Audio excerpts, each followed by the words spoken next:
Okay, brothers and sisters, it is July 7th. Oh, geez Louise, July 10th, Friday, about 1 o'clock in the afternoon. And I, of course, have decided to do this on the day that Satan turned the heat up and the humidity. This is the Pro Angler Hobie PA14. You'll notice that I've taken the factory mats off and has started partially cleaning it. One thing that I would note, just, you know, if you're concerned about this, is, hey, is this going to stick? Is it going to come up? You know, do I have to worry about it? That's some of the concerns that I also have. That's why I opted to do it inside the garage with a fan. Hey!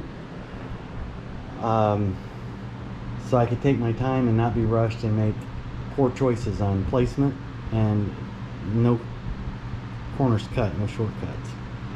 So that'll be the next step. I'm not gonna run this non-stop. I'm gonna actually break it up in pieces and then stitch it together, the whole process of assembling this. But here's the naked kayak with nothing on it, and here in a second I'll come back in, and I purchased acetone, just your stock acetone. Now here's a little chemical information for you. Acetone evaporates quite a lot faster. I hear people say, well, you can use isopropyl alcohol. Okay, iso evaporates slower than acetone, and it is, I believe, hydrophilic, not hydrophobic. I believe acetone is hydrophobic, which means that it dispels water, and I believe that there's a percentage, it will absorb water. Isopropanol, rubbing alcohol, will absorb water, or contains water. As a matter of fact, when you go to the pharmacy or the drugstore, wherever you get your rubbing alcohol from, there'll probably be something like 70% and then a 90%, something like that. Always get the 90%. It's more pure, straight alcohol. But again, it does not flash off. It doesn't evaporate nearly as fast as an acetone. And a solvent is a solvent is a solvent. It just depends on what it is that you're trying to solubilize. So since this is just a bare canvas, I'm not trying to volatilize or put anything back into solution, so it doesn't really matter which of the solvents that you use. Just make sure that you pick one that'll fit, that works for you. Now, the one thing that you don't want to use is you don't want to use any petroleum-based products. No turpentine, no paint thinner, none of that other stuff. Stick with your normal propanol, your isopropanol, your acetone, or your methyl ethyl ketone. I would be cautious with MEK. Well, number one, they're going to figure that you're a meth maker, and report you. No, but seriously, MEK may be a little aggressive on this poly, so I don't know for sure. So let me stop this here, and I'm going to wipe it down with that, and that's what that box right there is how it comes to you from Marine Mat. And this is the complete kit, not just the cockpit, it's the complete kit. So here we go. Okay, here we are. Now let me make a correction on what I said just about earlier about don't use a petroleum based product. Okay, all your solvents, your MEK, your methyl based solvents, your acetone, your isopropanol, normal propanol, they're all petroleum based. What I was talking about is don't use like turpentine, don't use VMP naphtha.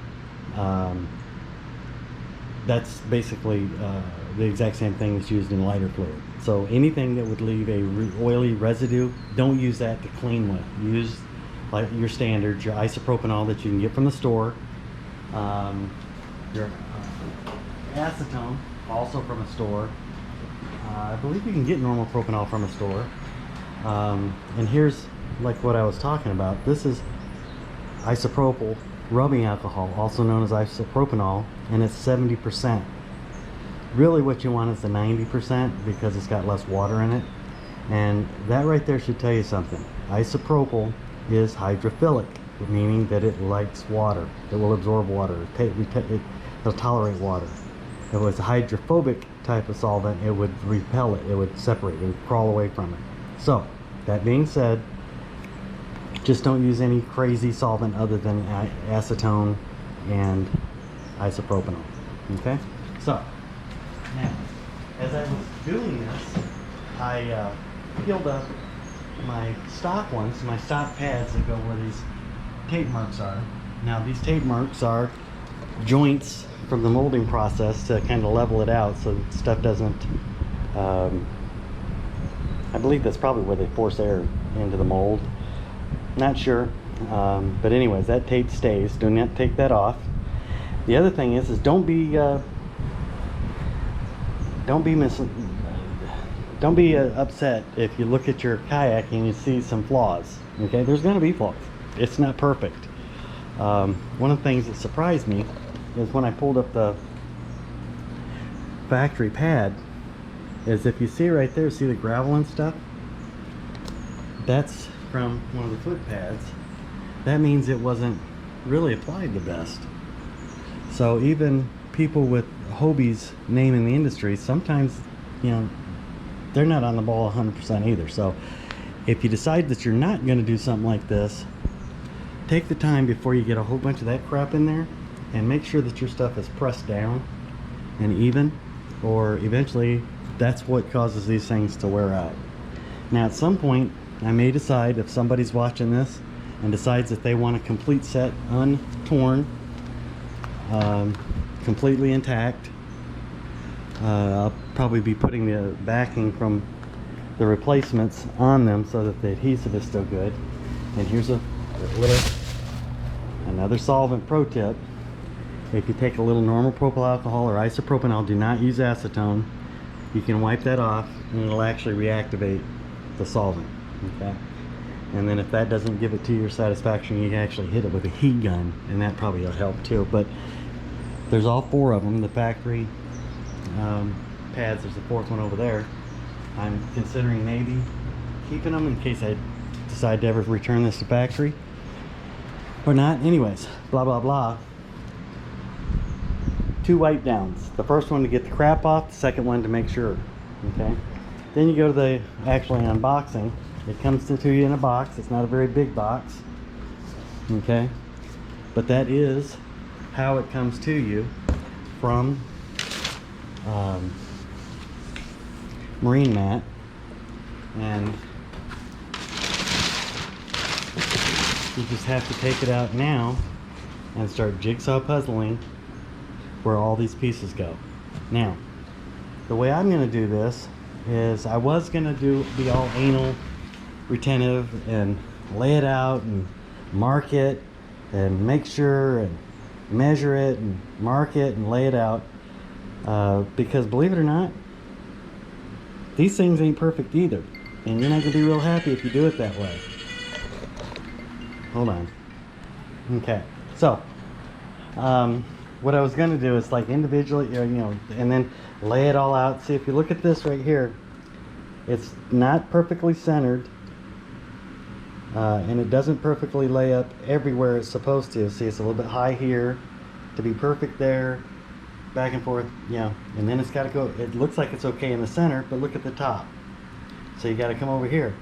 Okay, so it looks like a little heat gun. And the way that I'm going to attack this, and the way I suggest you to do it, I was going to put marks everywhere and you know, look at, and then after I've laid everything out, you know, put marks on it, then at one piece at a time, take them off. What I'm going to do is work in a section and see how this part and this part, see, this is one piece. This is a piece, that's a piece, that's a piece. I'm gonna see how they lay out in relation to each other, and then adjust them, and then make a note of it, and apply it that way instead of doing it the, oh geez, my normal anal retentive 3 days and I'm still on the nose. It's got to be perfect kind of thing. This is a fishing man's kayak. Ain't no sissy boy perfect. Anyways, I'll keep you updated. Okay, here I've got it. There's a piece there, but I've got it pretty much laid out the way it's going to go. And there's a couple of things that I'm not real sure of, like these.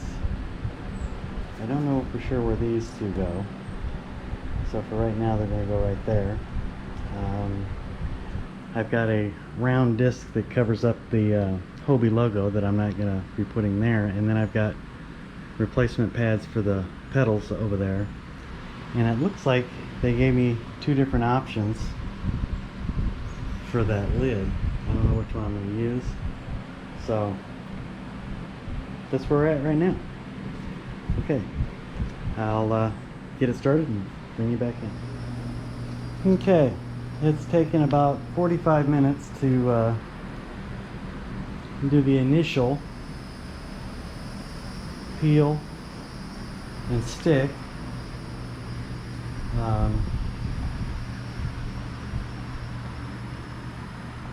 This is what it looks like.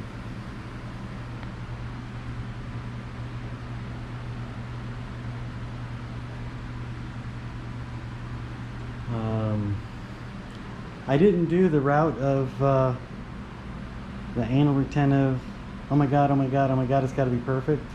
I just put it on. And for the most part, it's I'm pretty happy with it. Okay.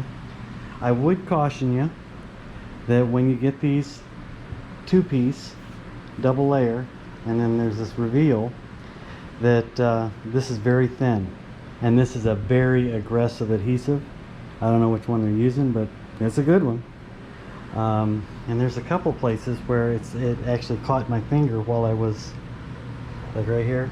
I don't know if you can see that. It actually stuck to my finger, and when I was trying to relocate it, it tore that little piece off right there on the edge, because it's so micro thin and the adhesive is so aggressive. So one of the things that I wasn't real happy with is this is kind of to get these to match and to lay out right. This circle is off center, and I can live with that, because you're going to see this before you see this.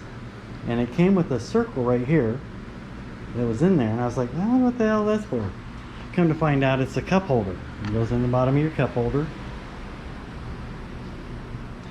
like this here. And then it also comes with the pedals. There's nothing for saddles, either an English saddle or a Western. There's no pads for that. Yeah, saddles. Anyways,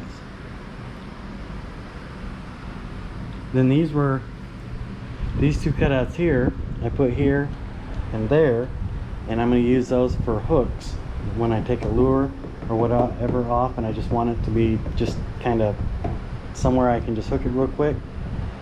It goes there. So now I need to go through and push it all down and make sure it's adhered, and that's it, my friends. I would not be afraid of this if you can color by numbers, if you can basically if you can see lightning and hear thunder, you can install this type of pad. And I'm pretty happy. I was concerned about the color variation between the orange and the papaya, and but I did want something that was contrasting, and I wanted something different, and I certainly got that. But I'm happy with it. I think it looks all right. The next thing is going to be a wrap. I don't know what it's going to be. I'm looking for somebody who does it, And what I'm thinking is a Grim Reaper holding one hand out like this with fish scales falling out, and over his shoulder, instead of a sickle, a fly rod. So I don't know, we'll see. I may just leave it the way it is. This has maintained, it stays on there. The only part that is coming loose was right there. It came a little bit loose, and that was the adhesive, the two-sided tape coming off. I used an epoxy between the rubber and the tape, so it's stuck to the tape, I assure you that. Now it's just a tape issue. So anyways, that's it. Let me get this wrapped up, and I hope you like the video. And onward and upwards, you know what I mean? And thank you for watching. If this was any value to you at all, go ahead and hit the like button, and maybe subscribe. That would be kind of cool. And I think in a future video, I'm also thinking about right here putting a post up here, one of those expanding bases. That's the sail mount. I obviously don't have a sail, with a ball mount, and move the fish finder from here, it sits here, the Lowrance, and put it somewhere like up like this, somewhere, something like that. I don't know. This may be out of the way and like the perfect position. The problem is that there's times that I would like to be able to use this, but there's other times where it's absolutely useless because it's so far off to the side. It would be kind of cool every once in a while to be able, maybe if I put it over here, I don't know, took the bolt and put it up through here and tightened it down, then I could angle that paddle clip and just run the paddle right down the side right there. Do the same thing over there with the push pull. But right now, underneath the Lowrance and this angle, it's kind of a nightmare, and I've been trying to go very little or no holes in my kayak, so we'll see. Alright, God bless, and be good to each other. Thanks.